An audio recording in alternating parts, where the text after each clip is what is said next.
Hi everyone, today we are going to understand the topic known as power and politics, in which we will understand what is power and how politics matters in the organization.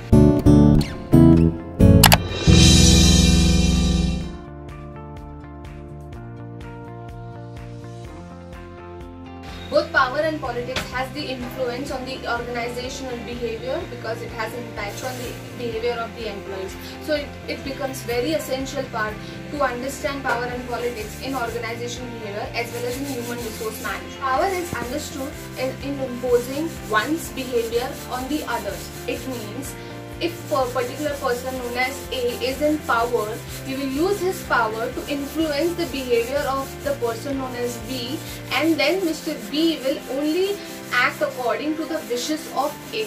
So the power is divided into two important aspects. First one is potential and other one is dependency. When I talk about potential, it means a person who is in the power may use his full potential to influence the behavior of the another person, or he might just not use his power in a full potential manner. For example, Mr. A might use his full power to influence the behavior of Mr. B, or he might not use his power according to his will. While talking about dependency, I mean to say here that dependency occurs when a person is dependent on the person who is in power.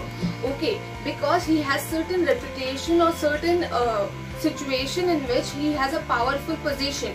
For example, a manager, he has a designation of a manager. The person working under him is fully dependent on the manager's decision. So that depends, all the decisions becomes very important when you are in the position or known as manager.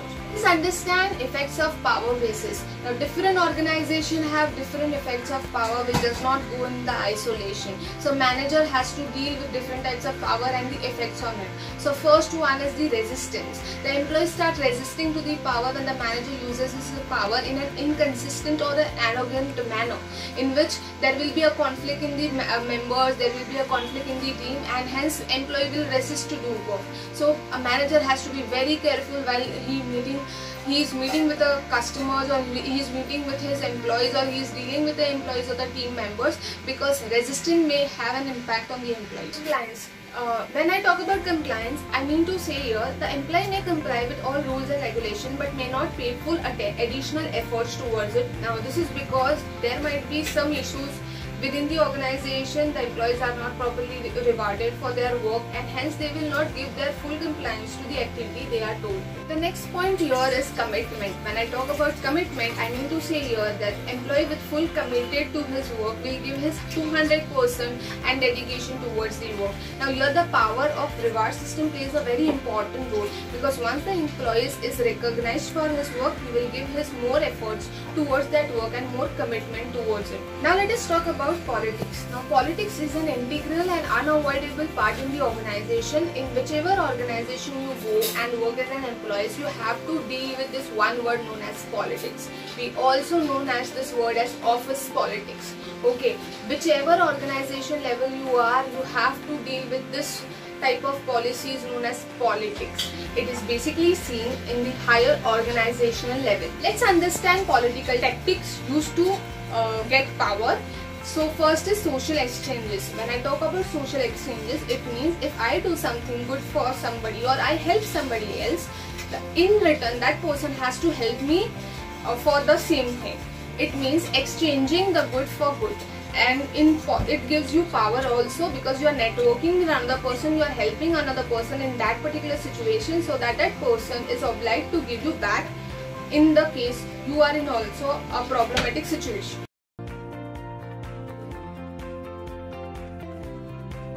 Identification of the higher authority.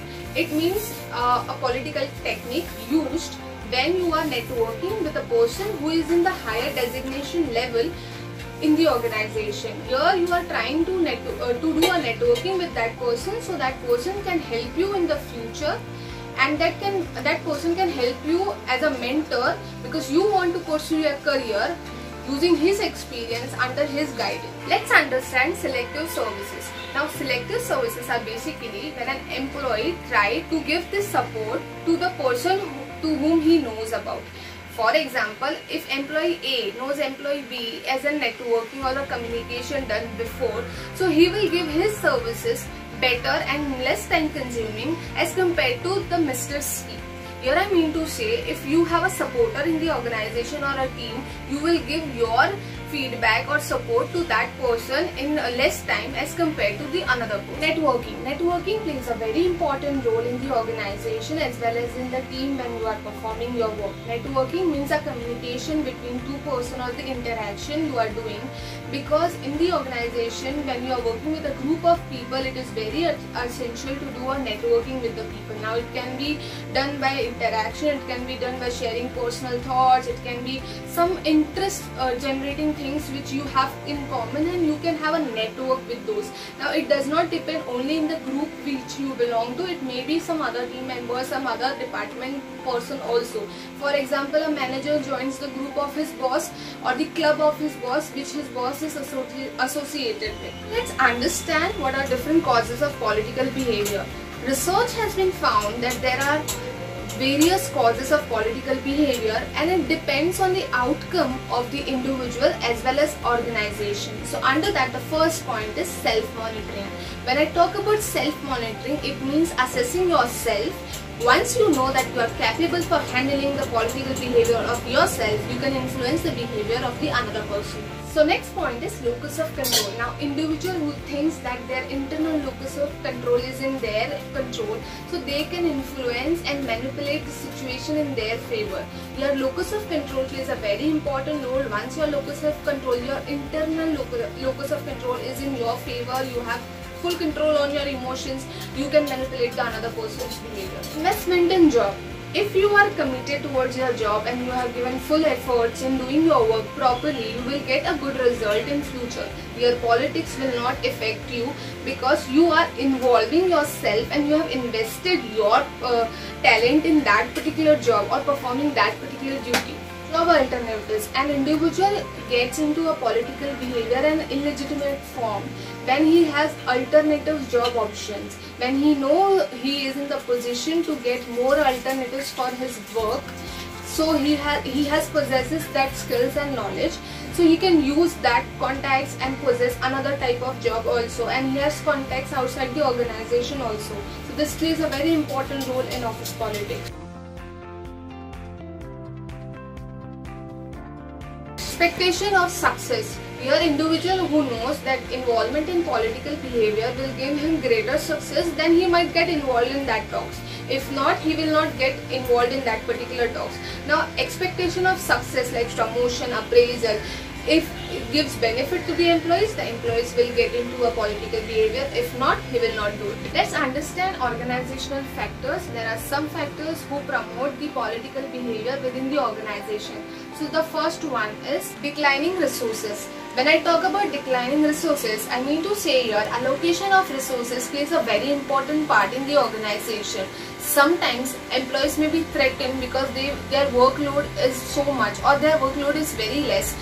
So they have that fear in their mind that job might go because there is no proper work in the organization, or the organization is going into a troublesome situation, or there is a downsizing. So what the expectation of the organization would be from the employees. So here the allocation of resources plays a very important role because the resources are declining. Now let's understand promotional opportunities. Now office political behavior influence more when you get the promotion or you're supposed to get the promotion in the organization.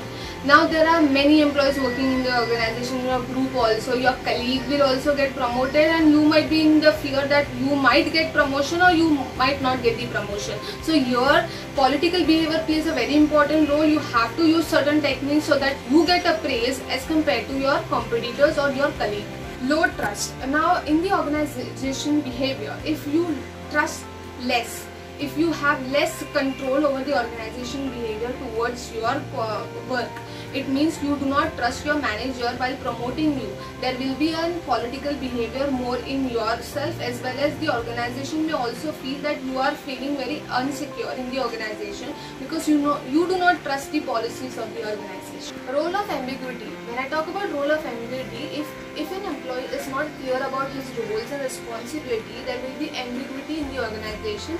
The work of the employee may not be rewarded because he has not able to define his role and he is not able to do his duties which he is supposed to do, and he is not recognized by the manager. Let's understand performance appraisal system. If the performance appraisal system in the organization are not in an effective manner, or the work has not been done in an effective manner, so the employees will be demotivated and the efficiency will be less as compared to the another person, because he is not appraised for his work and he is not rewarded for his work.